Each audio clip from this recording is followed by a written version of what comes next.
Great. Welcome to another episode of Not Without Right, a Shakespeare in the Public Domain podcast. As always, I'm your host, Dawn Monique Williams, and today I am joined by Nafeesa Monroe. Nafeesa is a classically trained actor. She's a director, writer, educator, fight choreographer, executive coach. You can find her on an episode of Deaf Poetry Jam. The list goes on and on and on. I met Nafeesa over a decade ago when she was last year, because we're last both year. 24. I met Nafeesa 2 months ago when she was performing at Shakespeare and Company in Lenox, Massachusetts. So let's welcome Nafeesa to the show.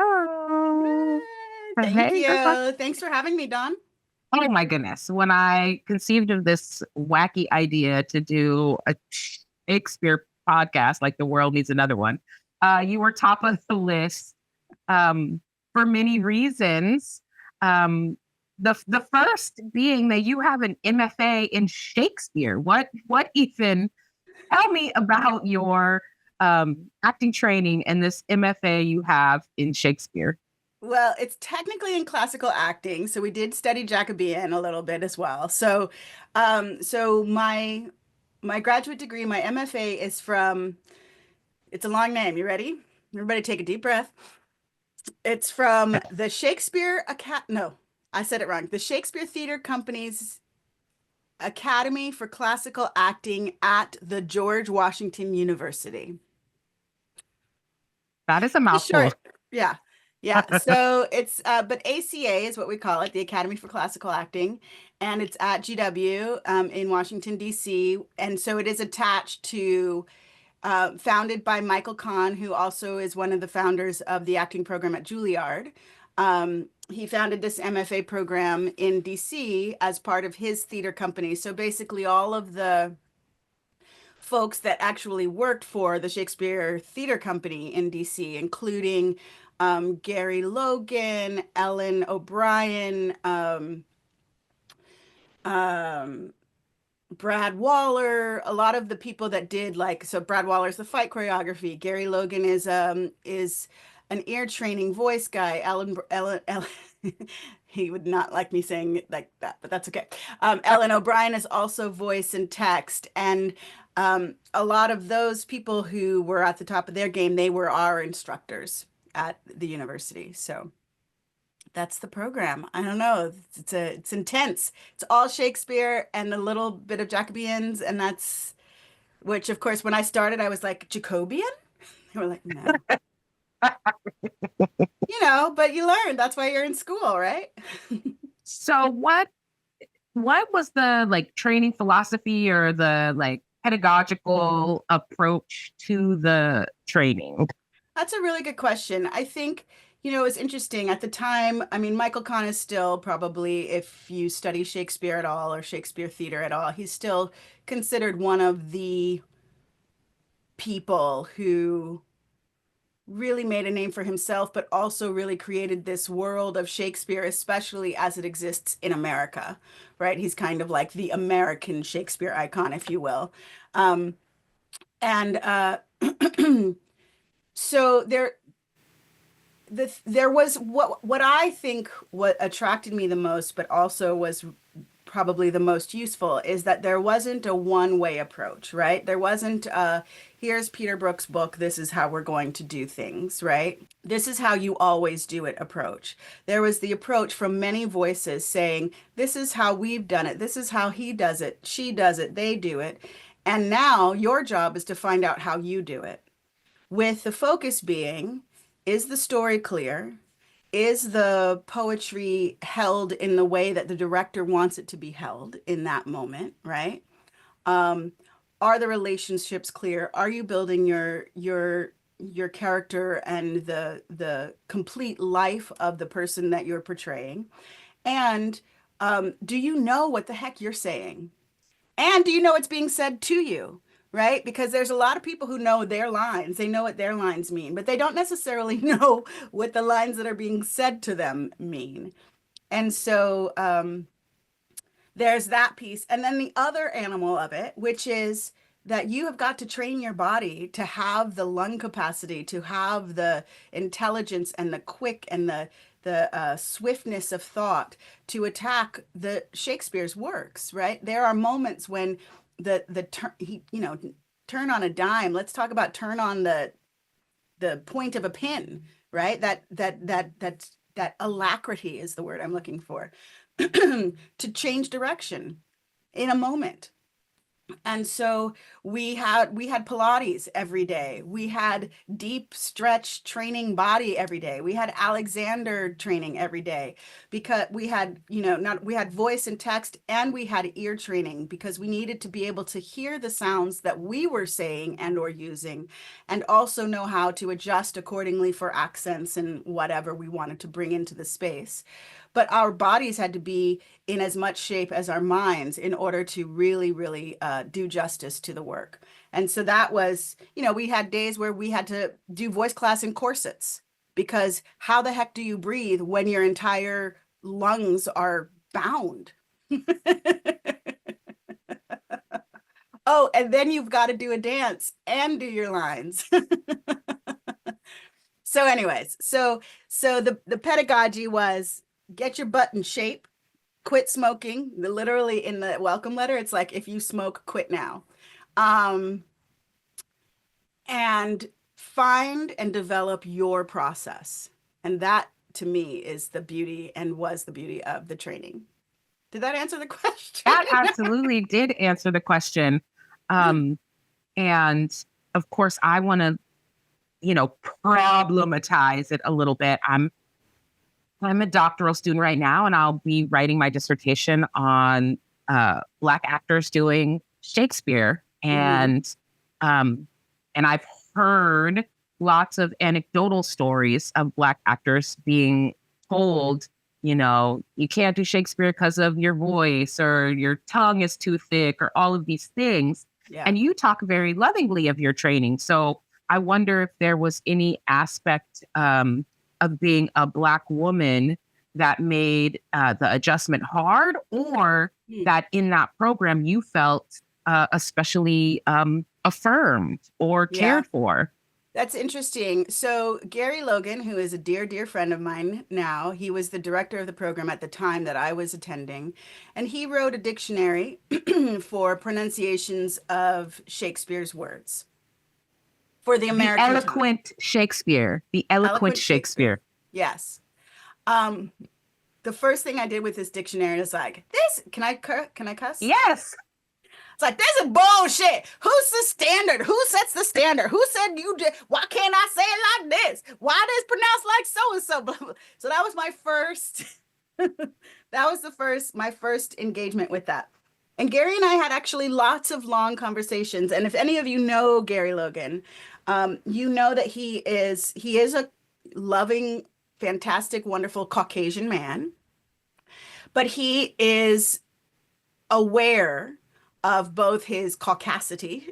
That's a word you and I invented one day, isn't it?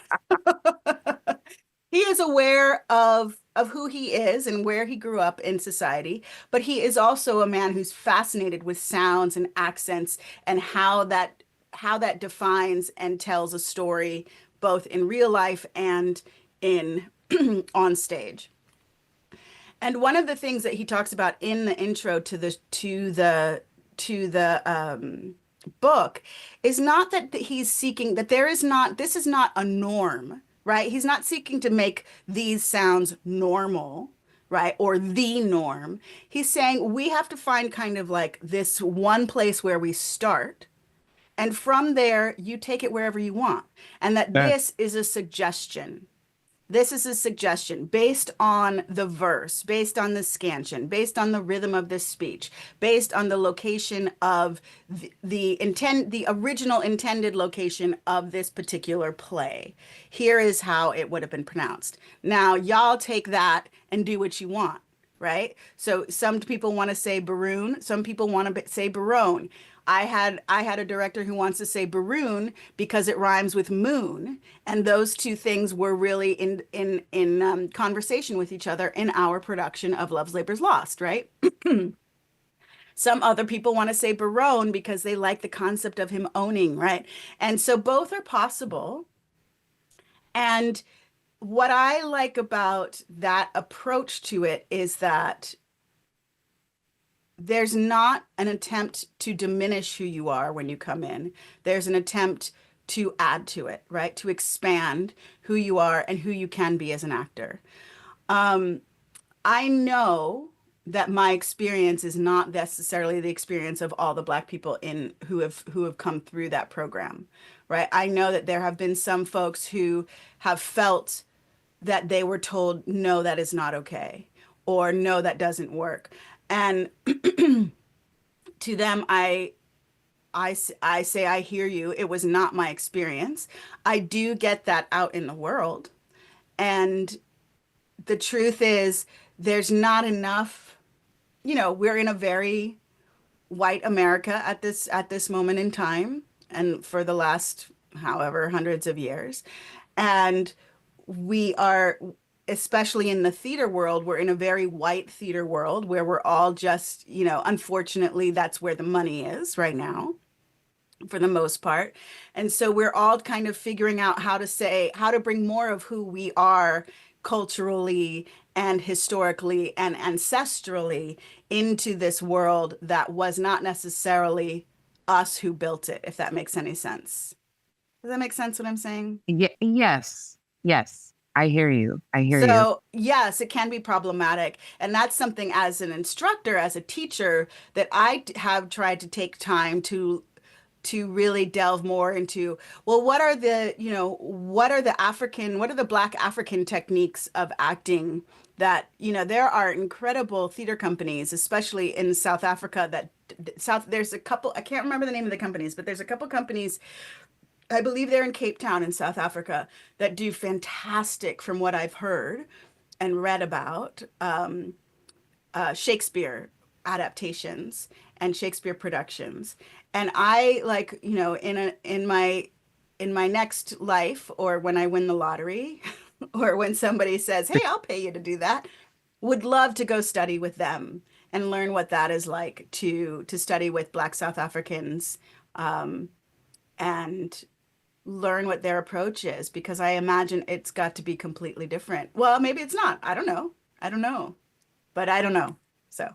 So I am sort of a sucker for people's Shakespeare origin stories. I share mine often and broadly. Like, I hated Shakespeare in my youth. It definitely was not for me. So I love learning sort of what other people's like baggage is. And you're a Bay Area girl like me, so I wonder, if that had any bearing or influence on it. So what is your Shakespeare origin story? How did you encounter Shakespeare? So I'm going to tell you a little short story. I think it's short story about me and history. So I've never been good at history. It's always been a challenge for me. I do all the things. I make all the timelines. I can never get the story. I get the stories. I don't get them in the right order. Right. It's my whole life. That's been, which is weird because I'm kind of a numbers person. I'm a math person, but the stories of history have always been very challenging for me. And I had two Hawaiian teachers in fifth and sixth grade. And Mr. Akimo and Mr. Wong, I loved them dearly. They both unfortunately have passed away since, but they were the best. They were both brown. I was brown. I was one of probably three brown students in the whole, maybe in the whole school. I actually don't remember. But so they were lovingly tolerant of Nafeesa and her isms. And one day I did really terribly on a history something, and I was throwing some serious attitude in class. I was like, and I'll never forget Mr. Akimo says, well, what, Nafeesa, why don't you want to study history? And I said, what do a bunch of dead white men have to do with me? Little did I know, it actually has a lot to do with me. But at the time, I didn't want to learn about dead white men. And that's how I felt about Shakespeare until fast forward to, last year, my 20s, when um, I started doing poetry, which was a weird, I don't know how, we don't have to talk about how I don't even know how I got into it. Regardless, I had a very disjointed undergrad college experience. And when I moved back to, at the time I had moved to LA. So when I moved back to LA after finishing undergrad, um, my friends, while I was gone, had started a poetry venue, like just a low-key poetry venue. And so I started going. I had written some poetry. I started performing. I started doing poetry. And then there was, I don't know exactly what it was, but there was one day when either I was in an acting class or something. I can't remember exactly, but there was one day when I was writing out my poetry and I was being, I put things on particular lines in for the rhythm of it because this is how I say it. So I separate a sentence or whatever. And I had this moment where I was like, oh my God, that's what Shakespeare does. Oh my God. Could I maybe understand Shakespeare better now that I have like this poetry love or whatever? And I said, maybe I should try to go to like a little extra thing called the British American Dramatic Academy, like the summer program there. And they had, because it's a British American, they had scholarships and all kinds of stuff. And so that's what I did. And that was the first time. Lynn Farley was my Shakespeare teacher there. I had this incredible movement clown teacher named Ben Benison, who basically he was one of the founders of the Edinburgh Fringe Festival. Like you're right, like in the 60s or whatever it was. Like he was, but he was incredible. Like what a gift. Anyway, so I had them for the summer and and that's kind of when I go, oh yeah, I know exactly what Shakes is talking about. I understand what he's doing. I see this rhythm. I see all this stuff. And um he is also meant for me, right? Like he's not exclusive. His work is not exclusive. And my biggest thing that I took from that was that I Shakespeare really wrote for the people, right? The majority of his stuff is for the people that were standing and watching, for the people that were paying a hay penny or whatever they were paying to see the shows, right? The other stuff was like so that he could get the money from the royalty. But like he was writing for us. He was writing for everybody. And when I got back to the States after that summer, I was like, why have we created this exclusive environment, this feeling of like, oh, not everybody can understand Shakespeare, And I'm like, Shakespeare was the Tupac of that generation. He was the Biggie of that generation. He was the Eminem of that generation. And this is for us. And so for me, that became part of my deciding to delve deep in that world. Now, but you started acting at an early age. You were a child actor. Yeah. So there was no synthesis between Shakespeare and you as an actor until you were a younger adult. Yeah. Yeah. I mean, I can remember my very first Shakespeare monologue. I can't remember it, but it was I think it was from Two, Two Gents.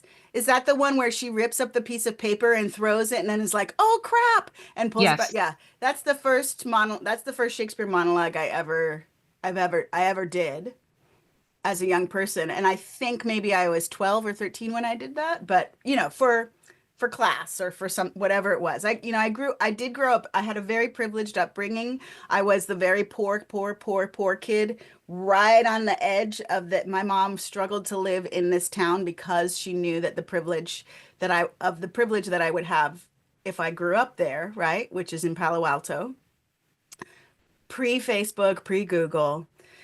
But still, it was still Palo Alto. And so, we had the Palo Alto Children's Theater. So I was performing I was building sets at 10 and performing at 10 years old. And I was using a jigsaw at 12. I was sewing costumes. I did all the things. You want to ask me, you want to know how to do something? Ask me. Although I don't know how to program these modern light boards anymore. I only know how to use the old school ones. But so you knew from your teen years that you wanted to be an actor. Oh no, I was never supposed to. Okay. It was just an after school and weekends program. I would always be really upset on Mondays because everything was closed Mondays, and I would even go to the theater and sometimes just test the door. Oh no, that was just that was to build our confidence for us to learn about teamwork and putting on a show and all of that stuff. No, I was going to be an astronaut.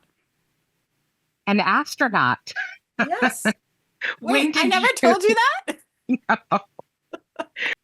when did you make the pivot from astronaut to actor? Hmm. You want the truth or you want the fake story? I want whatever you feel comfortable living on YouTube. All right. The true story is, so I had, again, I had an incredible high school counselor who saw my potential. Again, I'm a math person. I have a sciencey brain. I can do like that. A lot of that is part of who I am. She found a junior federal fellowship with NASA. So, in the Bay, we have the NASA Ames Research Center, which is still located at Moffett Field, but at the time was also a Navy base. It's not a naval base anymore. So I applied for that as a young person. Now, this fellowship is built so that you are hired into NASA when you graduate from high school. You work there every summer in between years of college. And then when you graduate, they permanently hire you. And then they pay for you to go to grad school. The caveat is that you have to study a science or a math. That's the only caveat. But essentially, like you are literally finishing high school, going to work at NASA if you get into the program. Right. Oh my God, is it correct? And it was an incredible program. I worked for a lovely woman by the name of Pat. Ah, I can't remember her last name. I can't remember her last name. Anyways, I'll look it up. Anyway, she was a Black woman scientist, incredible, and she was doing research on motion sickness in space. And so basically, what I learned my very first summer there was that, keep in mind, I'm 18 years old. I'm still on the path of wanting to be an astronaut, right? So this was all in process. So what I learned is that most astronauts, when they go to space, are motion sick for the first 2 or 3 days that they're up there, right? And largely because what tells us about our balance are these calcium deposits inside our ears. And so when we are standing upright in a one gravity environment, those calcium deposits are kind of at the bottom of our ears. And mind you, if the science has changed, please forgive this old science. I don't know. I haven't, I'm just saying, because I can see people going, oh no, that's not what tells us anyway. This was what we knew at the time. So then when you're in a one gravity environment on Earth and you go upside down, the deposits go to the other side of your ear. So then you know you're upside down, right? Well, in space, these deposits float. So your body is not right. It's kind of the same thing of what makes you motion sick when what you're seeing and what you're feeling are two different things. And so you can get up there and be like, okay, I'm right side up, everything's cool. I know exactly where I am. And then somebody floats by you upside down. And yeah, exactly. And the communication system between what you see and what your body's feeling is again thrown into disarray, let's say. So she was doing things to try to figure out, basically, she was one of the very early believers in biofeedback. So like, these watches and stuff, she had a very early version of something very similar. We would connect, we would look at the astronauts' breathing, their skin temperatures, all of this stuff. We would connect them up to these things. We'd put them in a chair. She would spin them and make them motion sick. And then we would record all that data. And then her proprietary blend of information, would teach them how to control using biofeedback, all of those body responses.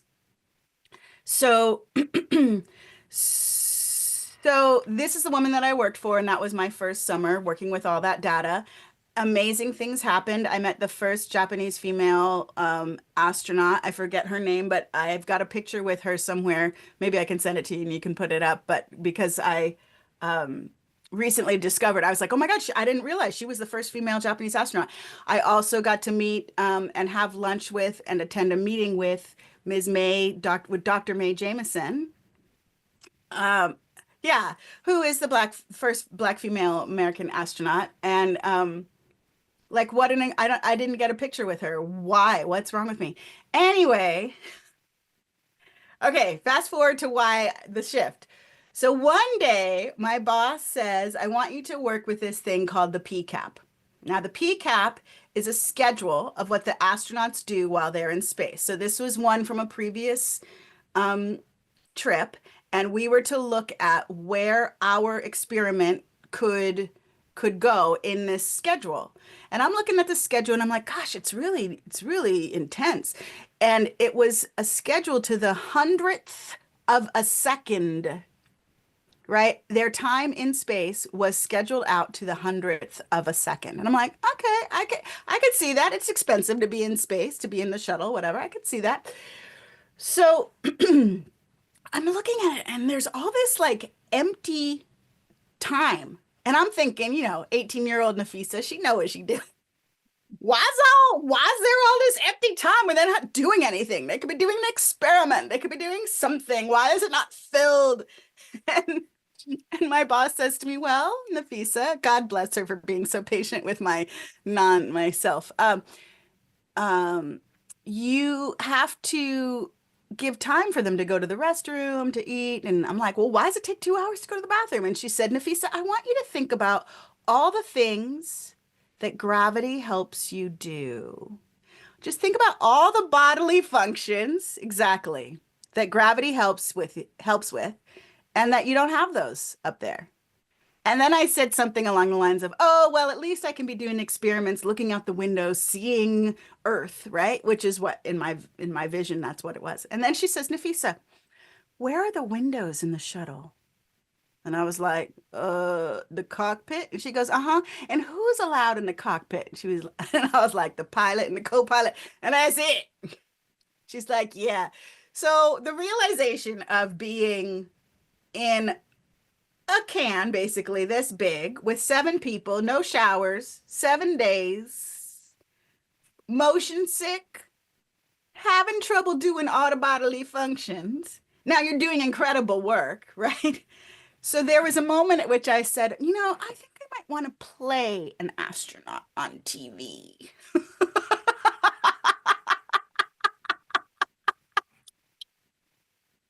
And that began the shift. That was the start of the shift. It wasn't the completion of the shift, but that was the beginning of it. Sorry, that was a really long story to answer the question. Have you ever gotten to play an astronaut? Not yet. Not Okay. yet. Not yet. Okay, not yet. so it's still on the list of things It's to still on accomplish. the list. Yes. I mean, I did once audition to be an extra on Star Trek. Like they make you audition because they want to see what your face looks like for prosthetics and all that kind of stuff, even though it's background work. Because if you're going to be like a background Klingon, they need to know that they can glue it. Anyways, I wasn't even chosen to be a background actor on Star Trek.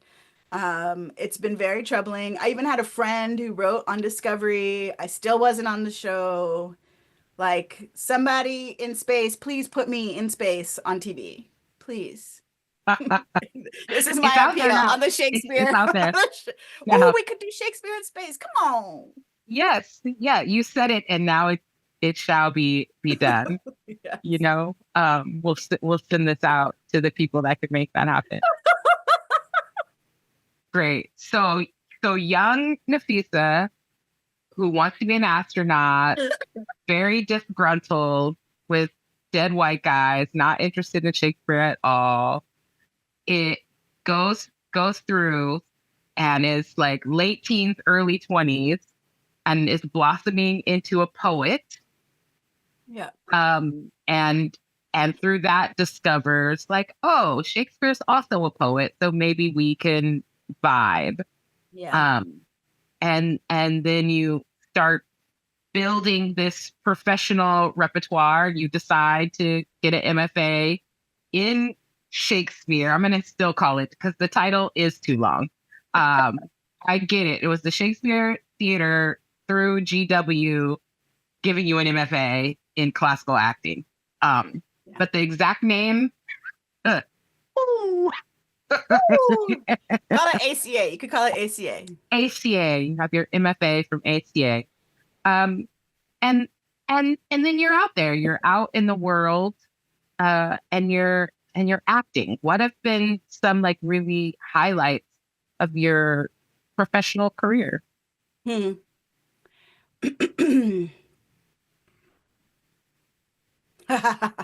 don't know. Every show, every time I get a gig, I'm like, I got a gig. I'll never forget listening to an interview of Meryl Streep when she talks about that every time she gets a job, she worries that it could be the last job she's ever gotten. So she puts everything into every job because she's like, this could be the last one. And I do have that. I think the older I get, I do have that sensibility. But even as a young person, I was like, this might be it. I might be that got one show and that's it. And never get another show and I'll have to go be an agent or be a teacher, or not that either any of those things are bad. It's just not that my primary love, right? Um, Probably so in 2021, which was originally supposed to be 2020, at the incredible Shaw Festival in Niagara-on-the-Lake in Canada, I had the honor of originating Walletta in the first professional production of A Trouble in Mind for Canada. It was we believe it was the first professional Canadian production of A Trouble in Mind. And playing Walletta, that was by Alice Childress, by the way. Playing Walletta for me, it felt like everything in my life up until that point was information that I needed to play this role, right? Like that all of who I got to bring all of who I was and had been and was in that moment to Walletta.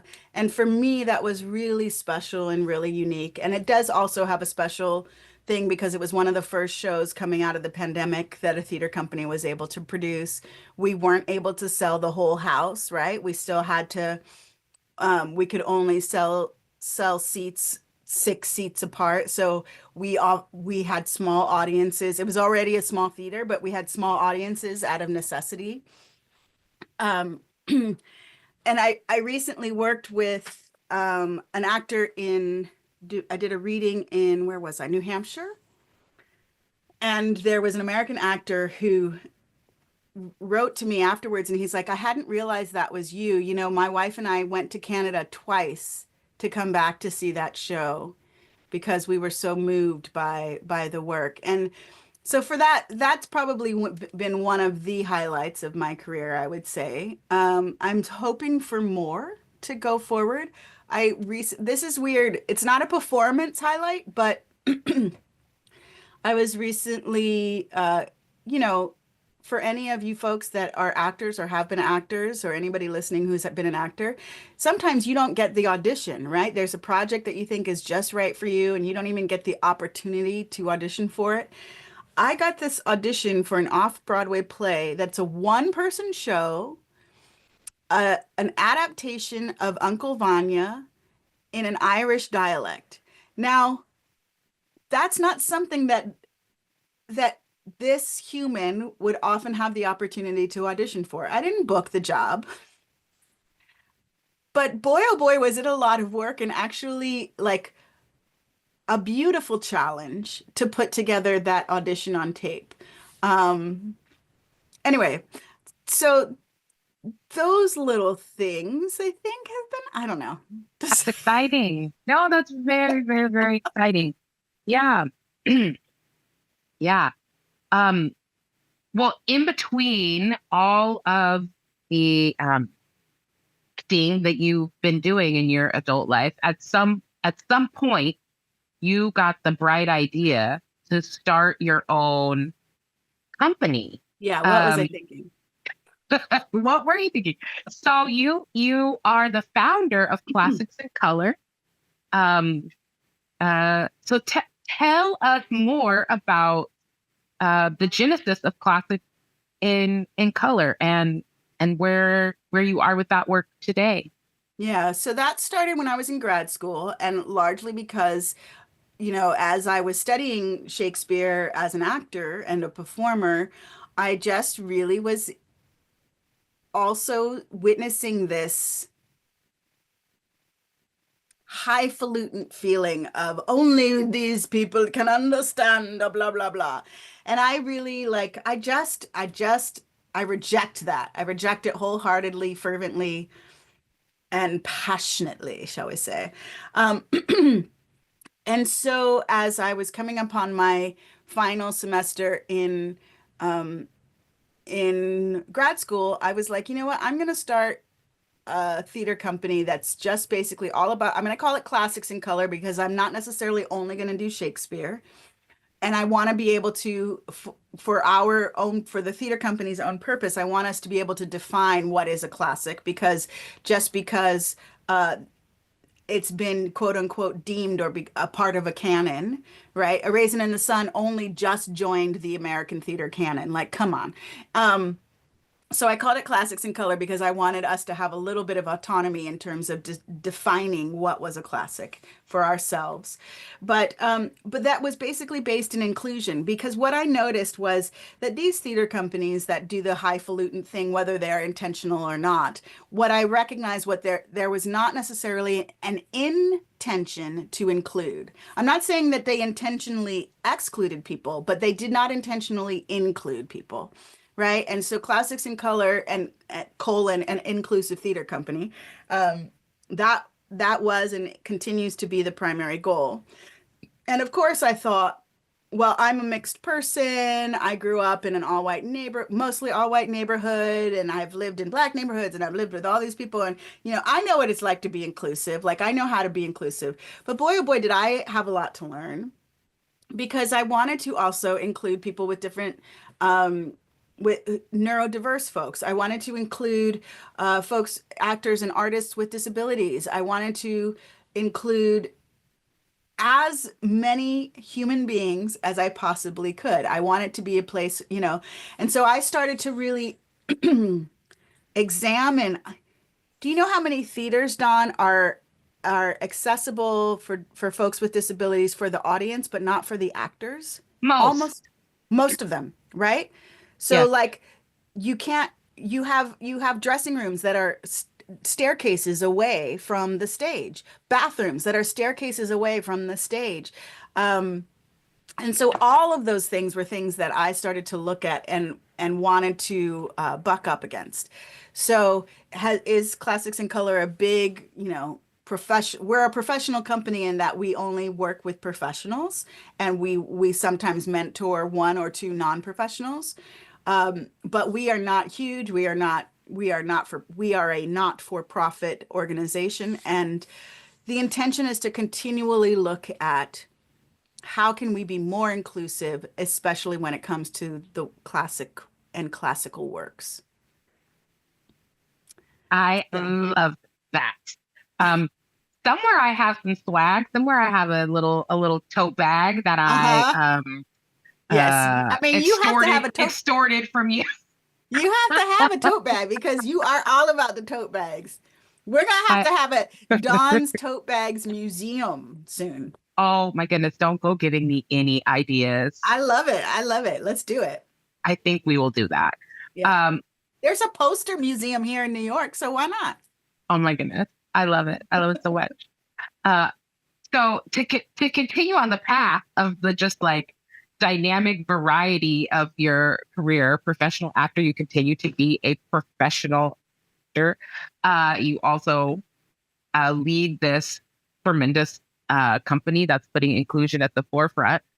I remember when I first met you, um, just yesterday, Right. you, it is such a strike. I mean, just like this image is so striking.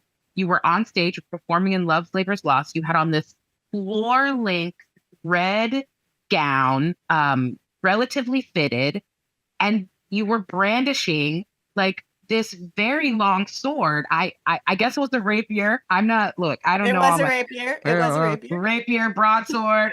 I just sort of know the difference. Um, and you were just like this kick-ass fighter on the stage.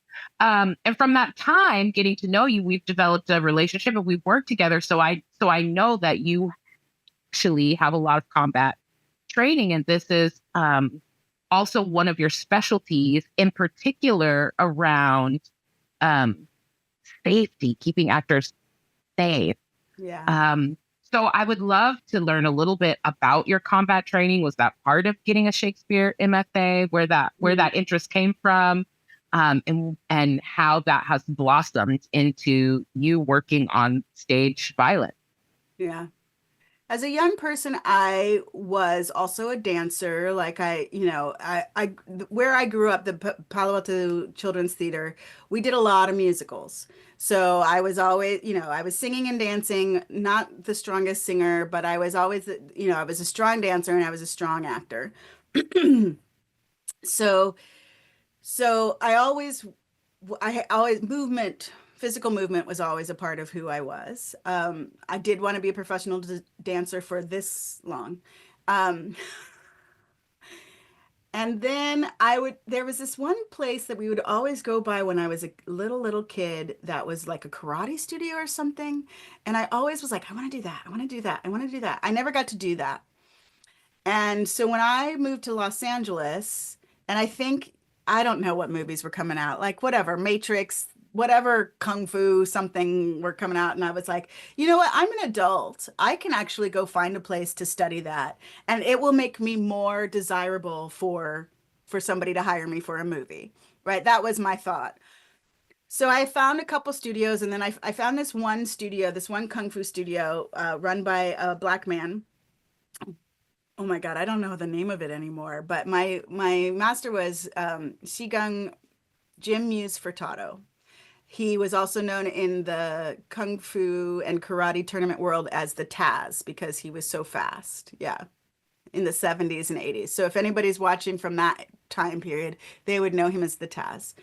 Anyway, he was teaching a very unique art. His teacher was Polly Zink, who is known now as one of the founders of Yin Yang Yoga, although he really kind of just popularized Taoist yoga. So anyway, that's a whole game I'm not going to get into. It's its own thing.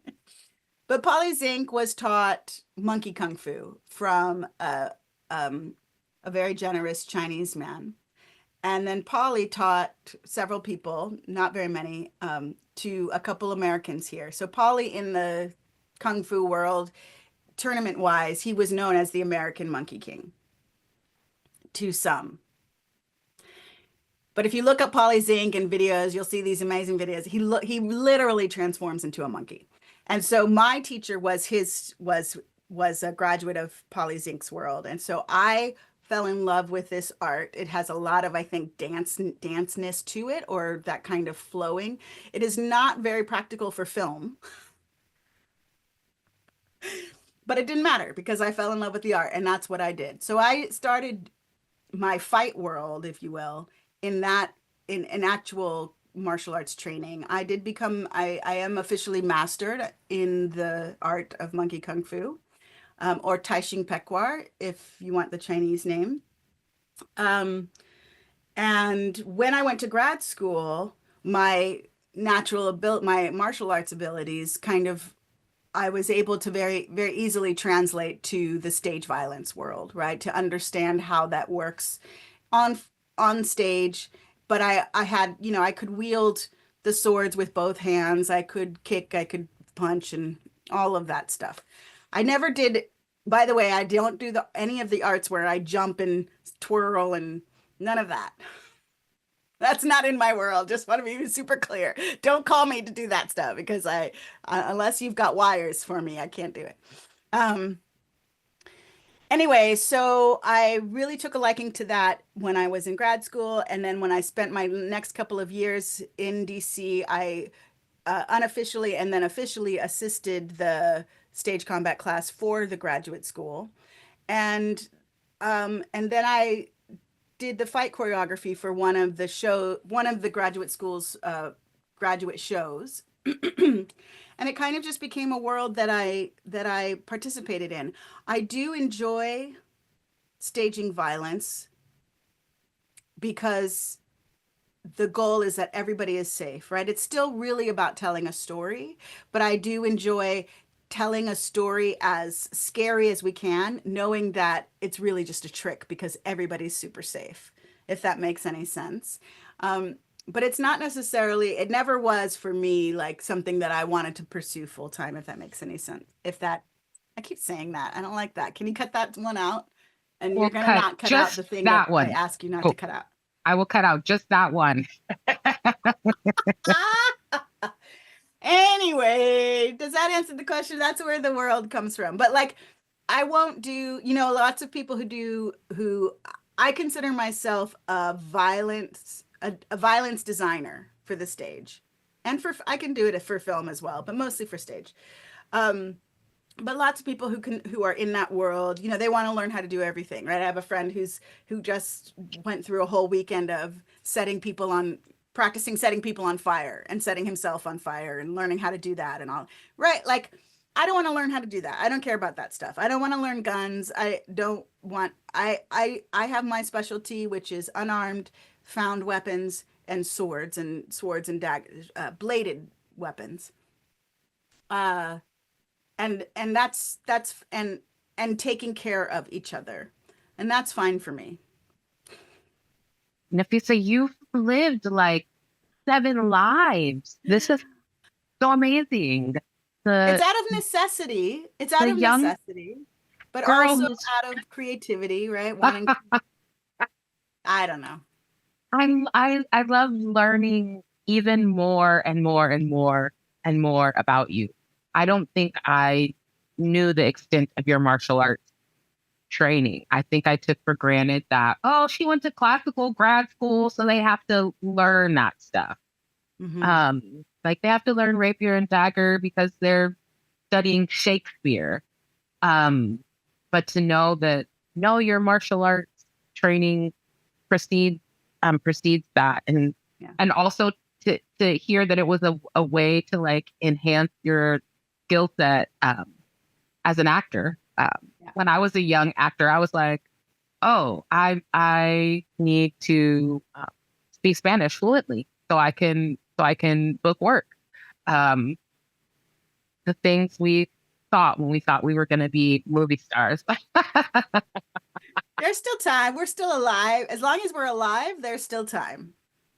Yeah. And I do to add to that, I do also want to uplift that I do still study classical and historical fencing, like real classical and historical fencing with the Martinez Academy here in New York City.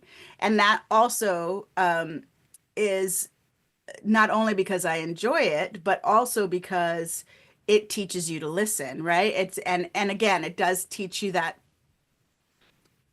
In French, it's the doigté, but it teaches you that maybe it's the alacrity or the fineness. I can't think of the word, but of understanding how to really listen with all part of your body. And at the core of who I am as an actor is I'm a Meisner actor, really at my core.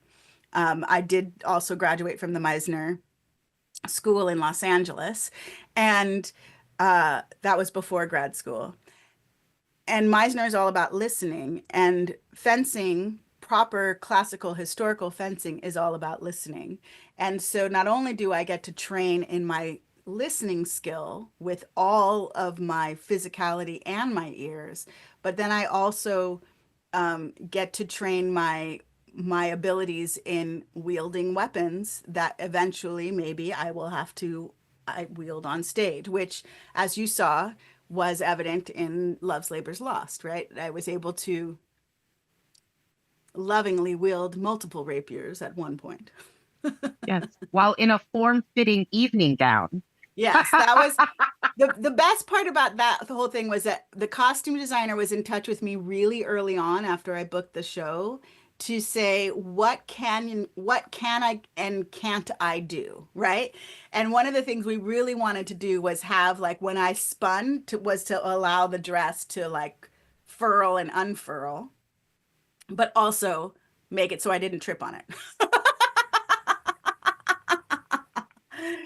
So, but that is the costume designer and the director's vision really that came to fruition, and I was able to work within that. So it was that was a great opportunity. That was a lovely moment in my career as well.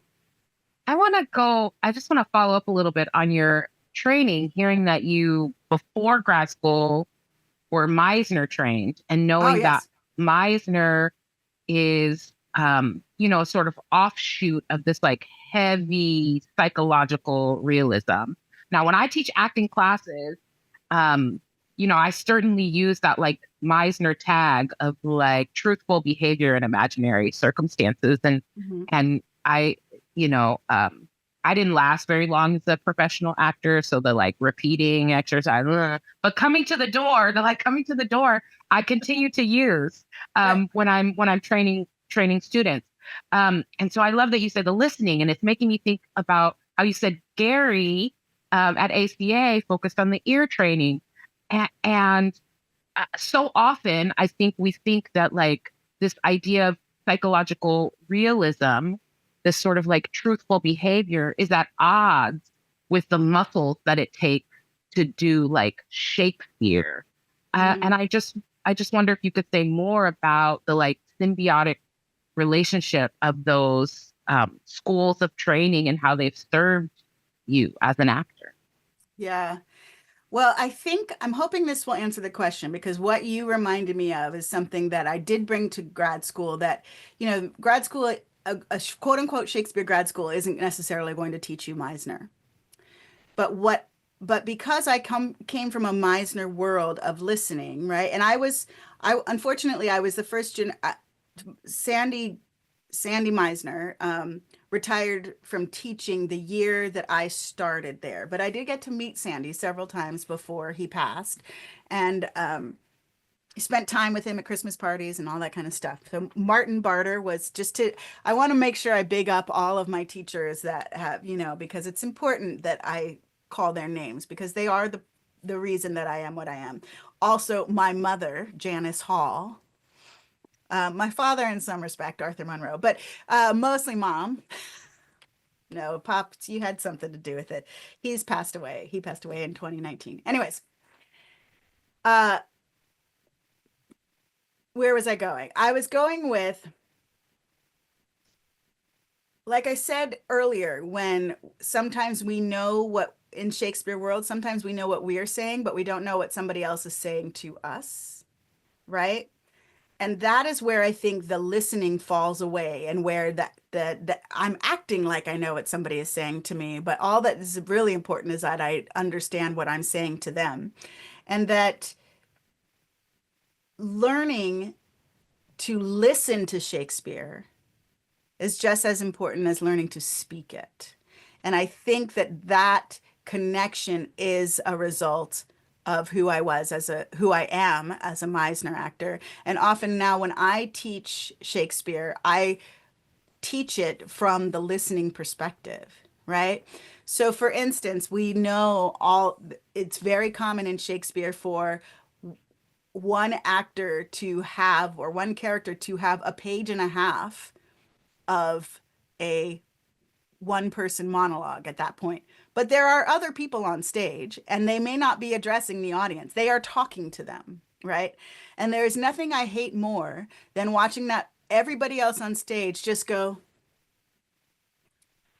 I'm like, are you not inspired to try to speak at some point? Right? How many times have you been in a conversation with somebody who is monologuing and you keep trying to interrupt, right? You're not necessarily always successful, but so we practice interruption, right? And that all comes from the name that I like to put on it, which was given to me by my grad school teacher, Ellen O'Brien, which is the hook. So in essay writing, we have the hook, which is the beginning of the thing that hooks you in, right? So when you're listening in a scene, what is it that hooks you? What is it that makes you want to say the next thing? And what is it that either stops you from saying it or makes you say it no matter what? So when you're listening to Shakespeare, when you are listening in a scene, like, oh, and maybe it's just an inhale, an impetus to respond, and you just don't get a chance to. But what's really fun is that when you practice that, then the person who has the monologue, they've got new impetus to keep going and drive, and they don't get to take 5 second beats between one sentence and the next, because that 5 second beat, somebody in the real world would start talking, right? Unless we all fell asleep or something. It's so true. It's so true. I mean, I am also of that school of thought. I love uh,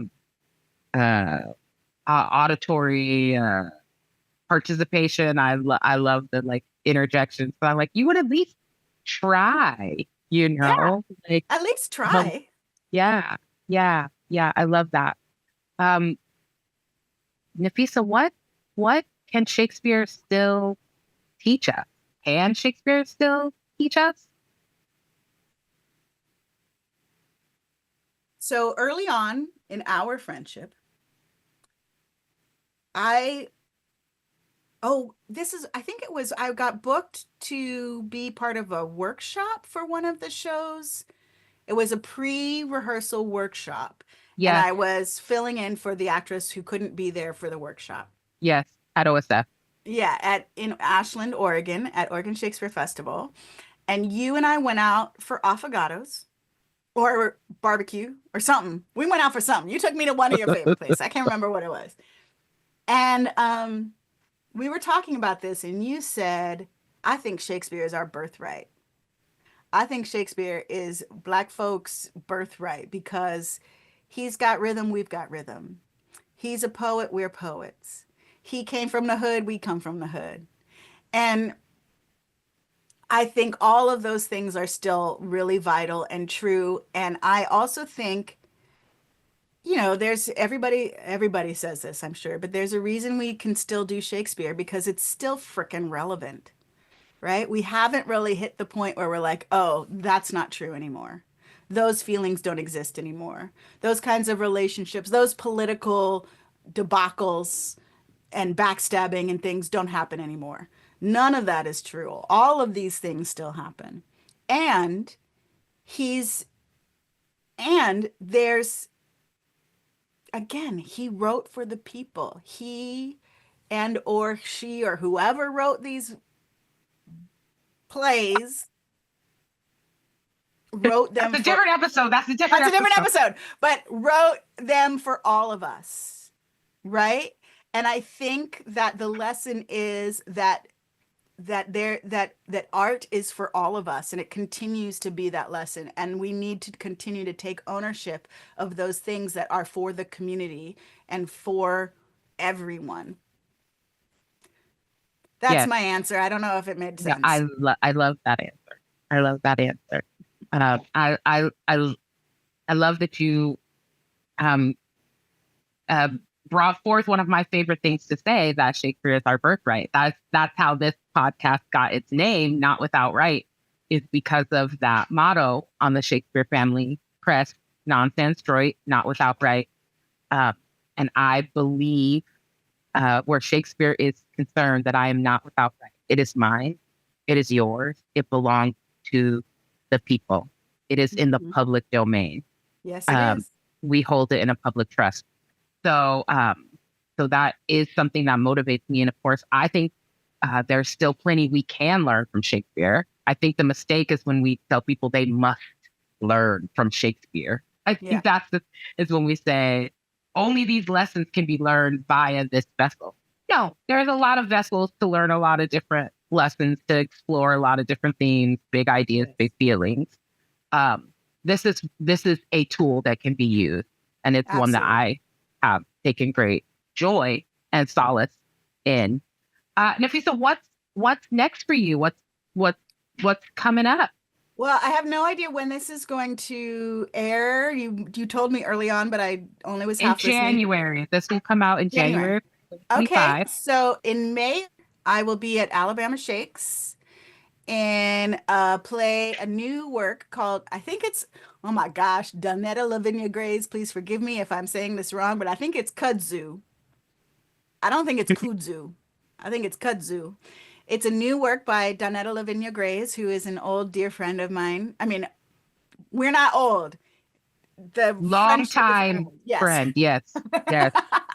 Yes. You met when you were two. Um, yeah, actually had in-person auditions for both the first audition and the callback, both in person with the director and the writer and the artistic director and the casting director and a reader. It was beautiful. For those of you that don't know, a lot of our auditions now are like alone in a room filming on tape, hoping that we're well lit enough and that the person on the phone, anyways, it's a whole thing. So, so it's beautiful new work about Black Southern life and it's got magic and it's got ancestors and it's got LGBTQ folks and it's just got beauty. It's got music and sound and I'm really excited. So I literally on Monday just booked that. Well, So congrats. thank you. Yes. Yes. So that's coming up in May and in between now and then, I'm doing my other gigs, which is working as a teaching artist for a Roundabout Theater Company. I'm tutoring the SAT online. I got all the things. And I'm auditioning. Yes. Yes. And still pitching your pilot, I hope. I won't say more because I don't want your ideas to be taken. But I hope you are still pitching your pilot. Nafeesa has some big plans for a series that is Shakespeare adjacent. A Shakespeare adjacent series? Yes. Yes. That's always being worked on in the background. I have to get it to a place where I'm ready to 100% pitch it. So we need to get to work on that. Notice how I turned it into we? Yes. Just making sure you clocked that. I'm, Because I'm you are down. really, you get stuff done. I think you might get more stuff done than I do, which is fantastic. And I want to continue to be like you when I grow up. I appreciate that. I have no martial arts training. I embarrassed myself on this very podcast by being like a rapier, a broadsword, I don't know, a long pointy metal thing. So we'll we'll see. And just before we sign off here, because before we started recording, you were telling me about your amazing book collection. Can I Oh, just draw the viewers' attention to your collection of I can't even say it. Valorem, what like these like super they are called fancy editions. this is all, we're going to call this the Gary Logan problem. And the reason is because when I met him, he's probably for much of his lifetime, he's been collecting, they're called the New Variorums. And that's the publishers of this draft of Shakespeare's work.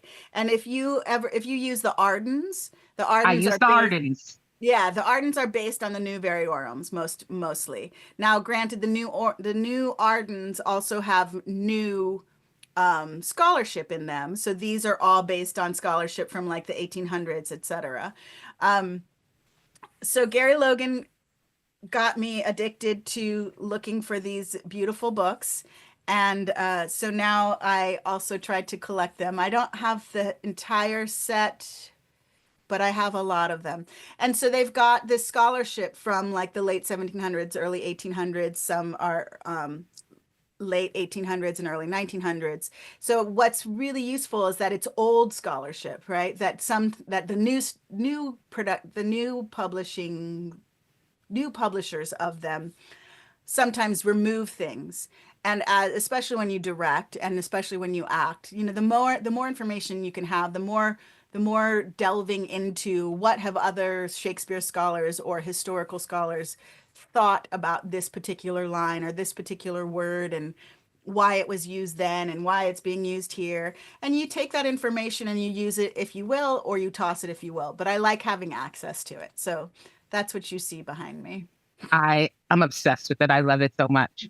And I just want to, and you expressed your sentiment around the taped audition and missing being in the room live in person with directors and casting directors and playwrights.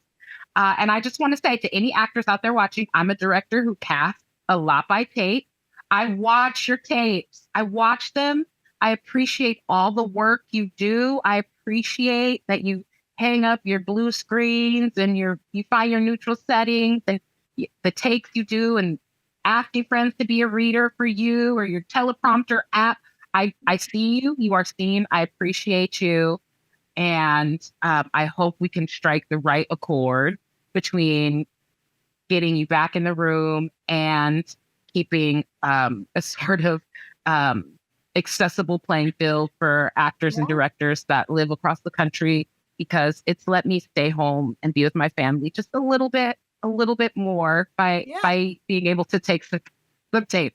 Well, and it lets actors who don't necessarily live in New York or LA or Chicago, any of the major hubs, audition. So I completely get that accessibility aspect of it. And I do love that piece of it. But it is the commitment to, like, did they really watch my tape? Did my tape even get to you? Because you and I know that also happens. Sometimes the tapes get a little held up. That is true. Right. So if you have director friends, let them know, oh, I submitted. And also, I mean, I know you all know this, you're smart people, actors out there. Check your analytics, because you'll know if people are watching, you'll know where they fell off. You'll send a link that's through a YouTube or a Vimeo or something that lets you track your analytics, so that because you'll be like, wait a minute, 2 views. How the playwright and the director and the casting director if it only got 2 views, somebody ain't. You can watch it and you see it drop off. You're like, oh, they don't even watch the second piece. The only problem with me is that I send the links to my mom, and sometimes she just watches it a bunch of times. So I never know. As a mother, I would do that too. Especially after hearing me reveal the secrets, I'd be like, oh, I'm gonna play that for my friends so that they feel like it got the views it deserved. I feel like my mom now, like, I send the links to my agent and then I send them to my mom. Right. But I think for her, this is unique, right? She loves the process much more than the performance. She has my whole life. She'd rather be in dress rehearsal than at the show, right? So for her, watching the auditions is very fun. Like, and she doesn't like to miss them. If I accidentally don't send them, it's a whole thing. Anyways, it's just. Well, then we'll get Miss Hall the link to this episode, and she can get those watch hours up. She can get the channel monetized single-handedly, because she could just watch her baby over and over and over talk about the 7 lives she has lived, from stage crew to astronaut to martial artist, producer, actor extraordinaire. I was only ever a lab tech at NASA. I was not an astronaut. I wanted to be an astronaut. I met aspirational astronauts, but I was a lab tech. Just want to make sure nobody's like, she wasn't no astronaut. The web can be brutal. So yes. Just making sure I'm clear. Well, Nafeesa, I love you most dearly. You are definitely among my top sister friends. I'm so grateful for you taking the time so close to the holidays to record this episode for a podcast that maybe only your mom watches. It'll be worth it. It'll be worth it. I'll watch it. You'll watch it. And our moms will watch it. Yes. Done and done. Thank you so much. I really appreciate you being with me today. You're welcome. Thank you. Thank you to those watching. 3, 2, 1. Let's go.